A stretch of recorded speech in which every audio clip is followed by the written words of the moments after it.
तो आज मैं एक्सप्लेन करने वाला हूँ केबिन फीवर मूवी को, जो कि इलाई रोथ की डायरेक्ट की हुई एक बेहतरीन मूवी है, जिसका प्लॉट ये है कि कुछ टीनेजर्स जंगल में एक केबिन रेंट पे लेते हैं और वो लोग किसी फ्लैश ईटिंग वायरस का शिकार बनने लगते हैं। केबिन फीवर की 3 मूवीज है, पर इलाई रोथ ने सिर्फ फर्स्ट मूवी को ही डायरेक्ट किया है, पर फिर भी मैं तीनों मूवी को एक्सप्लेन करूंगा। तो ज्यादा देर ना करते हुए वीडियो को स्टार्ट करते हैं। मूवी शुरू होती है एक हंटर को दिखाते हुए, जो कि ट्रैप से शिकार लेने गया था, पर वहाँ पे उसे अपना डॉग मरा हुआ मिलता है। पर उसे लगता है कि वो नाटक कर रहा है, इसीलिए उसको देखने जाता है। तो उसे पता लगता है कि किसी ने उसके डॉग को बीच में से काट दिया है और सीन यहीं पे शिफ्ट हो जाता है। बाद में कुछ टीनेजर्स को दिखाया जाता है, जो कि है बर्ट, पॉल, कैरेन, मार्सी और जेफ,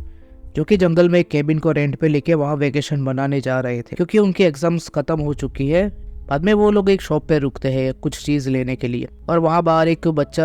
जिसका नाम डेनिस होता है वो बैठा था, और पॉल उसे हाय कहता है, पर वो बच्चा उसके हाथ में काट लेता है, जिससे उसका फादर डेनिस को मारने लगता है और पॉल से कहता है कि सबको पता है डेनिस के बाजू में नहीं बैठना चाहिए, वो तुम्हें बैक्टीरियल इन्फेक्शन दे सकता है, और अब पीछे जाके हैंड वॉश कर लो, ये बोलता है, और पॉल हैंड वॉश करने जाता है। बाद में बाकी सब लोग स्टोर में जाते हैं और शॉप ओनर उनसे बातें कर रहा, और बातों बातों में उसे पता लगता है कि ये लोग ने जंगल में केबिन रेंट पे रखी है। तो वही शॉप ओनर उनको सावधान रहने को बोलता है, और बाद में वो सब लोग केबिन जाने के लिए निकल जाते हैं और केबिन पहुंच जाते हैं। और सामान अंदर रखने के बाद पॉल और कैरेन बाहर आते हैं और देखते हैं कि बर्ड स्क्विरल का शिकार करने के लिए राइफल लेकर आया था। उसके बाद पॉल और कैरेन जंगल में जाते हैं और कैरेन फोटोज लेने लगती है, और कैरेन और पॉल एक दूसरे को 7th ग्रेड से जानते हैं, और वो दोनों बाद में लेक तक रेस लगाते हैं। और बर्ट वहाँ पे शिकार कर रहा था और गलती से वो एक आदमी पे गोली चला देता है, और ये आदमी वही हंटर था जो कि मूवी की स्टार्टिंग में दिखाया गया था, और वो बीमार लग रहा था क्योंकि उसकी आंखों और चेहरे में से खून निकल रहा था, जैसे कि उसको कोई स्किन इन्फेक्शन हो चुका हो। बाद में वही हंटर बर्ट से मदद मांगता है, इसीलिए बर्ट उसको मदद लाने का वादा करके चला जाता है। रात को वो सब लोग बॉन फायर करके बैठे होते हैं और पॉल स्टोरी सुनाने लगता है एक बॉलिंग एली की एम्प्लॉय की, जिसने अपने साथियों को ब्रूटल तरीके से हैमर से मार के खत्म कर दिया। स्टोरी खत्म करने के बाद पॉल खड़ा होकर पीछे मुड़ता है, तो वहाँ पे जस्टिन अपने डॉग के साथ खड़ा था, और यह है इस मूवी के डायरेक्टर इलाई रोथ, जिसे देखकर सब लोग डर जाते हैं। बाद में जस्टिन पूछता है कि क्या वो भी उनके साथ बैठ सकता है, पर जेफ मना कर देता है, पर जस्टिन के वीड निकालने की वजह से सब लोग मान जाते हैं। बाद में सब लोग बैठकर बातें कर रहे थे और तभी बादल गरजने लगते हैं, इसीलिए जेफ जस्टिन को केबिन में इनवाइट करता है, पर उसका सब सामान टेंट के बाहर पड़ा था, इसीलिए जस्टिन चला जाता है और कहता है कि वो आधे घंटे तक वापस आ जाएगा। बाद में सब लोग अंदर बैठ के चिल कर रहे थे, तभी डोर नॉक होता है, तो सबको लगता है कि जस्टिन आया होगा, इसीलिए जेफ जाके डोर खोलता है, पर बाहर वही हंटर था जो कि बर्ट को मिला था, और यहाँ आके वो जेफ से हेल्प मांगता है, और तभी वो बर्ट को देख लेता है और कहता है कि तुम ही थे ना जिसने मुझे शूट किया, और ये सुनकर बर्ट डोर बंद कर देता है। तो कैरेन कहती है पर उसे हेल्प चाहिए, पर बर्ट उसको अंदर आने नहीं देना चाहता था क्योंकि वो आदमी कंटेजियस स्किन डिसीज से गुजर रहा। बाद में डोर ना खोलने पर वही हंटर उनकी कार लेकर भागने की ट्राई करता है, और जब सब लोग उसे रोकने आते हैं तभी वही हंटर खून की उल्टी करके कार को खराब कर देता है। बाद में वो कार से बाहर निकलकर कैरेन और मार्सी की तरफ बढ़ता है, पर मार्सी उसके चेहरे पर स्प्रे कर देती है, पर फिर भी वो आगे बढ़े जा रहा था, इसीलिए पॉल जली हुई लकड़ी लेके आता है, जिससे एक वही आदमी के कपड़ों में आग लग जाती है और वो जंगल की तरफ भाग जाता है। बाद में सब लोग बैठकर बातें कर रहे थे कि आगे क्या करें, क्योंकि उनकी पूरी कार को वही आदमी ने उल्टी करके बिगाड़ दिया था, और बिना कार के वो लोग जा नहीं सकते थे। पर रात हो चुकी थी, इसीलिए सब लोग सोने का डिसाइड करते हैं और सुबह कुछ करेंगे। अगली सुबह कार खराब हो जाने की वजह से सभी लड़के एक दूसरे को ब्लेम करने लगे, और तभी मार्सी हेल्प लेने के लिए बाहर जाती है, और तभी एक बॉडी को दिखाया जाता है जो कि पानी में पड़ी हुई थी, और यही पानी पाइप से होते हुए केबिन में जाता था, और पॉल एक ग्लास लेकर पानी निकाल रहा था। और बाद में पॉल कैरेन से मिलने जाता है, और जब पॉल कैरेन से बात करने की कोशिश करता है, पर कैरेन गुस्सा थी क्योंकि पिछले दिन उन लोगों ने वही आदमी की मदद नहीं की। पॉल कहता है कि वो डर गया था और बाद में कैरेन की माफी मांगता है, इसीलिए कैरेन रोने लगती है, तो वही पानी पॉल उसको देता है, और कैरेन देखे बिना वही पानी पी लेती है, और अब कैरेन भी इन्फेक्टेड हो जाएगी।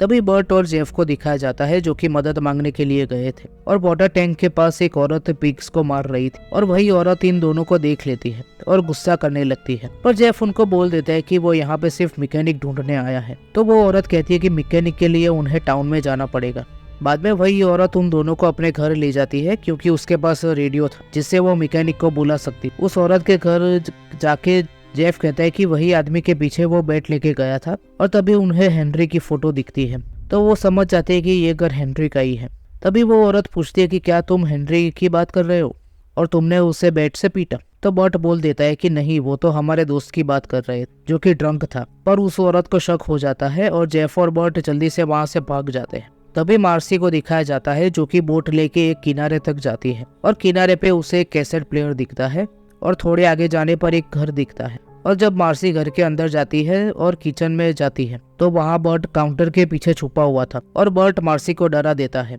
और ये आवाज सुनकर जेफ बाहर आ जाता है। तो मार्सी उसे पूछती है कि उसे फोन मिला, तो जेफ मना कर देता है। इसीलिए मार्सी कहती है कि शायद पुलिस को पता लग गया हो हेनरी के बारे में। तो बर्ट कहता है कि नहीं, वरना पुलिस कब की केबिन तक पहुंच चुकी होती। तभी सीन शिफ्ट होता है केबिन पे और केबिन डोर नॉक होता है। तो पॉल देखने जाता है और बाहर शेरिफ विंस्टन था और वो कल जो हादसा हुआ था उसकी बारे में जानने के लिए आया था और पॉल उसे पूरी स्टोरी बताता है। बाद में विंस्टन बोलता है कि उसे ये चीज रिपोर्ट करनी होगी और बाद में पॉल विंस्टन को अपनी कार के पास ले जाता है और कार फिक्स करवाने किसी को भेजने की रिक्वेस्ट करता है और हो सके तो कोई टो ट्रक उसे यहाँ भेज दे। तो विंस्टन कहता है कि वो कल सुबह किसी को भेज देगा। बाद में दिखाया जाता है कि कैरेन ने पूरा पानी पी लिया है और नेक्स्ट सीन में पॉल और बर्ट कार की सफाई कर रहे थे। तभी एक डॉग आ जाता है और वो अग्रेसिव बिहेव कर रहा था, पर मार्सी के हवा में फायर करने की वजह से वही डॉग भाग जाता है। इसके बाद सब लोग केबिन में बैठे थे और तभी जेफ यहाँ से भाग जाने की बात करता है, पर पॉल कहता है कि हम लोग विंस्टन को सच बता कर ही जाएंगे कि उन्होंने ही उस हंटर को मार दिया है, वरना कैसे भी करके विंस्टन को पता लग ही जाएगा। पर उसी वक्त कैरेन की तबीयत ठीक नहीं लग रही थी, इसीलिए वो बाथरूम में जाती है। तभी बर्ट बोलता है कि वो कार ठीक करने की कोशिश करेगा, पर जेफ को नजर रखनी होगी अगर वो डॉग वापस आ जाए तो। बाद में बर्ट कार ठीक कर रहा था, तभी वही डॉग आता है तो जेफ उस पर शूट करता है, इसीलिए वो डॉग भाग जाता है। बाद में सीन शिफ्ट होता है और पॉल को पता लगता है कि अब कैरेन भी वही स्किन इन्फेक्शन का शिकार बन चुकी है, इसीलिए पॉल सबको बुलाता है और बर्ट ये देखकर बौखला जाता है और कैरेन को वही रूम में लॉक कर देता है। उसके बाद सब लोग एक दूसरे को चेक करते हैं कि कोई और इन्फेक्टेड तो नहीं है, पर कोई इन्फेक्टेड नहीं हो। उसी रात को सब लोग कैरेन को एक शेड में उसका बेड लगा के शिफ्ट कर देते हैं ताकि कैरेन की वजह से कोई और इन्फेक्टेड ना हो जाए। उसके बाद पॉल वॉच ड्यूटी पे था, तभी उसे जंगल में से कुछ आवाज आती है तो वो डर जाता है। उसी वक्त मार्सी कैरेन को खाना देने जाती है और कैरेन अजीब तरीके से बैठी थी और कुछ जवाब नहीं देती, इसीलिए मार्सी चली जाती है। तभी पॉल हेल्प मांगने के लिए घर पे जाता है और विंडो से अंदर देखता है, पर पीछे से घर का ओनर आ जाता है और पॉल उसे हेल्प मांगता है, पर वही आदमी पॉल को भगा देता है। बाद में पॉल कैबिन में वापस आ जाता है और मार्सी ने खाना बनाया था, पर जेफ खाने से मना कर देता है क्योंकि कैरेन ने बाउल यूज किया था, इसीलिए जेफ खाना नहीं चाहता था क्योंकि उसको डर था कि वो भी इन्फेक्टेड ना हो जाए और बोलता है कि वो तो उन लोगों के बाजू में भी सोना नहीं चाहिए। तो मार्सी को गुस्सा आ जाता है और कहती है कि वो कार में जाके ही सो जाए, पर जेफ को उसमें भी दिक्कत थी। बाद में बर्ट कहता है कि उसने कार की सफाई की थी तो कोई भी दिक्कत नहीं होगी, पर जेफ नहीं मानता और बाद में जेफ और बर्ट के बीच में लड़ाई हो जाती है और पॉल उनको रोकता है और कहता है कि हमें शांत दिमाग से काम लेना होगा क्योंकि उनकी दोस्त धीरे धीरे मर रही है। तभी बर्ट भी वही पानी पी लेता है और अब बर्ट भी इन्फेक्टेड हो जाएगा। बाद में बाहर से वही डॉग की आवाज आती है और सबके विंडोज से देखने पे वही डॉग कैरेन के शेड के बाहर खड़ा था और अंदर जाने की कोशिश कर रहा था, पर जेफ के गोली चलाने पर वो भाग जाता है। बाद में बर्ट कैरेन से बात करने की कोशिश करता है, पर उस शेड में से कोई भी आवाज नहीं आ रही थी। अगली सुबह बर्ट फिर से कार स्टार्ट करने की कोशिश करता है और स्टार्ट हो जाने पर सबको कहता है कि जल्दी करो, कार स्टार्ट हो चुकी है। इसीलिए पॉल कैरेन के शेड का डोर खोलता है और कैरेन की हालत बहुत खराब थी और बाद में मार्सी और पॉल कैरेन को उठाकर बाहर लाते हैं और जब बर्ट कार के पास खड़ा था तभी उसकी तबीयत भी खराब होने लगती है और बाद में पॉल और मार्सी कैरेन को कार में लेकर आते हैं और इस चीज से जेफ को दिक्कत थी और तभी कैरेन कार विंडो पे खून की वॉमिट कर देती है, जिससे जेफ भाग जाता है और तभी कैरेन नीचे गिर जाती है। तो बर्ट कैरेन को छोड़कर चले जाने को कहता है और बर्ट जल्दबाजी कर रहा था, इसीलिए जेफ को उस पर शक जाता है कहीं बर्ट भी तो इन्फेक्टेड नहीं हो गया। तो बर्ट कहता है कि ऐसा कुछ भी नहीं है और बाद में कोई भी कार में बैठ नहीं रहा था, इसीलिए बर्ट कार लेके भाग जाता है। बाद में पॉल और मार्सी कैरेन को फिर से बेड पे ले जाते हैं और पॉल टिश्यू लेने जाता है और तभी जेफ बियर बॉटल्स लेकर भाग रहा था, पर मार्सी के रोकने पर कहता है कि मेरे पास मत आना क्योंकि उसको डर लग था कि वो भी इन्फेक्टेड हो ना जाए, इसीलिए वो वहां से भाग जाता है। बाद में वो लोग कैरेन को फिर से शेड में शिफ्ट कर देते हैं। बाद में बर्ट को दिखाया जाता है जो कार लेकर जा रहा था, तभी उसके नेक में से खून आने लगता है, जिससे बर्ट डर जाता है। तभी मार्सी और पॉल को दिखाया जाता है तो मार्सी कहती है कि वो सब लोग इन्फेक्टेड हो जाएंगे, पर पॉल उसको दिलासा देता है कि ऐसा कुछ भी नहीं होगा। बाद में बर्ट वही मूवी के स्टार्टिंग वाले स्टोर पे पहुंच जाता है और वही लड़का अब भी बाहर ही बैठा था और बर्ट हेल्प के लिए चिल्लाता है तो स्टोर ओनर बाहर आता है। तो बर्ट कहता है कि वो सब लोग किसी इन्फेक्शन का शिकार हो चुके हैं और उन्हें डॉक्टर की जरूरत है, इसीलिए स्टोर ओनर डॉक्टर को बुलाने जाता है। और उतने में ही वही लड़का डेनिस खड़ा हो जाता है और बर्ट के हाथों में काट लेता है। बाद में वही स्टोर ओनर कहता है कि तुम्हारी वजह से मेरा बेटा भी इन्फेक्टेड हो गया और अंदर से एक आदमी को राइफल लाने को कहता और बर्ट को शूट करने ही वाला था, पर बर्ट कार्ड लेकर दूर निकल जाया। इसीलिए स्टोर ओनर वही आदमी को डेनिस को स्टोर में रखने को कहता है और उसी वक्त केबिन में पॉल मार्सी से कहता है कि वो जेफ को ढूंढने जा रहा है और बाद में वो सब लोग यहाँ से भाग जाएंगे।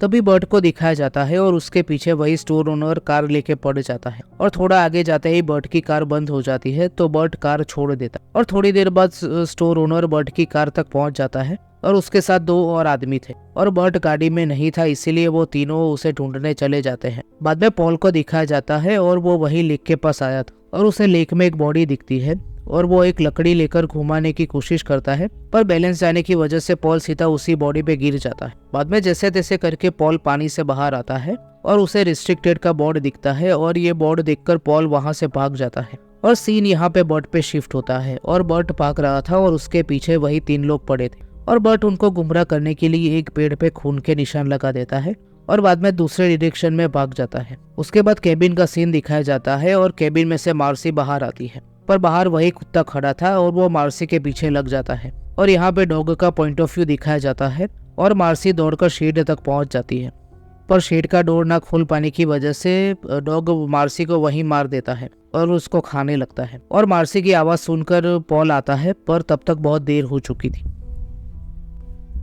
बाद में पॉल शेड में जाकर देखता है तो वही डॉग कैरेन को खा रहा था और डॉग पॉल को देखकर उसके पीछे लग जाता है, पर पॉल जैसे तैसे करके अपनी गन तक पहुंच जाता है और डॉग को शूट कर देता है और बाद में शेड में जाता है और कैरेन की हालत बहुत खराब हो चुकी थी, इसीलिए एक टूल से पॉल कैरेन को मार देता है। उसके बाद पॉल अपना सामान लेकर केबिन से भाग रहा था, तभी डोर पर बर्ट पड़ा था और बर्ट कहता है कि वही स्टोर ओनर उसके पीछे पड़ चुका है और उसके बाद पॉल बर्ट को केबिन में ले जाता है। उसके बाद वही तीनों केबिन तक पहुंच जाते हैं और केबिन का डोर खोलने पर सामने ही बर्ट बैठा था गन लेकर, पर बर्ट गन चलाए उससे पहले ही वो आदमी अपनी गन उसे चला के मार देता है, पर तभी पॉल साइड में ही खड़ा था और उसी आदमी के मुंह पे कुछ चीज मारता है जिसकी वजह से वो बाहर गिर जाता है और गिरने की वजह से उससे एक गोली चल जाती है और वो गोली सीधा जाके स्टोर ओनर को लगती है और बाद में पॉल बाहर आता है और उसे देखकर तीसरा आदमी कोई बॉक्स खोलने की ट्राई करता है, पर पॉल उसके कान में स्क्रू ड्राइवर डाल के मार देता है और उसी वक्त स्टोर ओनर रेंग कर भागने की कोशिश कर रहा था, पर पॉल पीछे से आकर एक डंडा उसके पीठ में घुसा के मार देता है।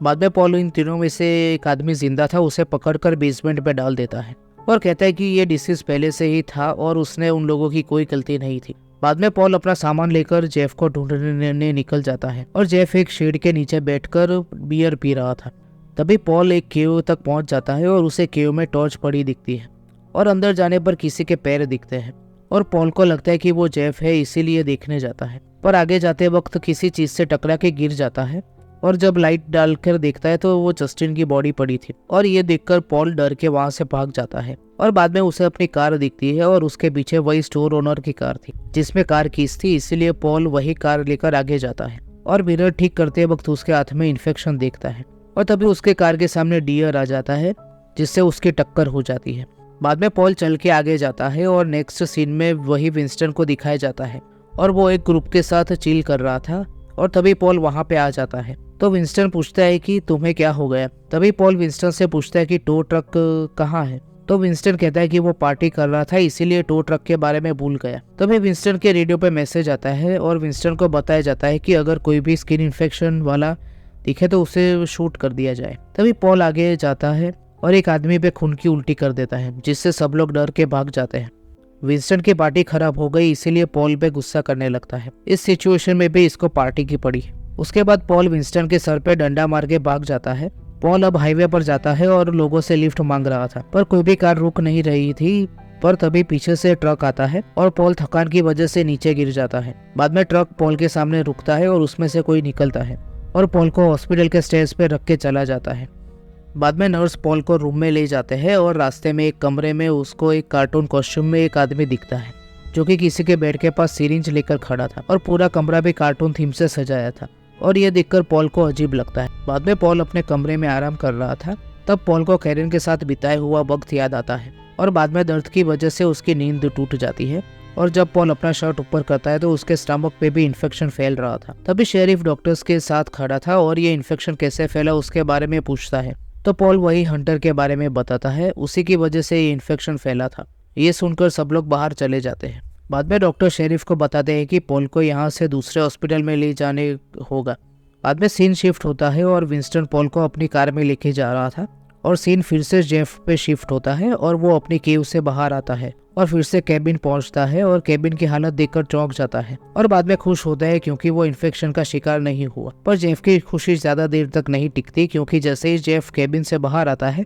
तो शेरिफ उस पे गोलियां चला देता है। बाद में उन सबकी बॉडीज को एक जगह रखकर आग लगा देते हैं और बाद में बेसमेंट में भी जो आदमी था उसको भी खत्म करके पूरे केबिन को आग लगा देते हैं। नेक्स्ट सीन में 2 बच्चों को दिखाया जाता है जो कि लेक में से पानी भरने आए थे और तभी पॉल की बॉडी को दिखाया जाता है जो कि उसी लेक में पड़ी हुई थी और अब ये इन्फेक्शन और ज्यादा फैलने लगेगा।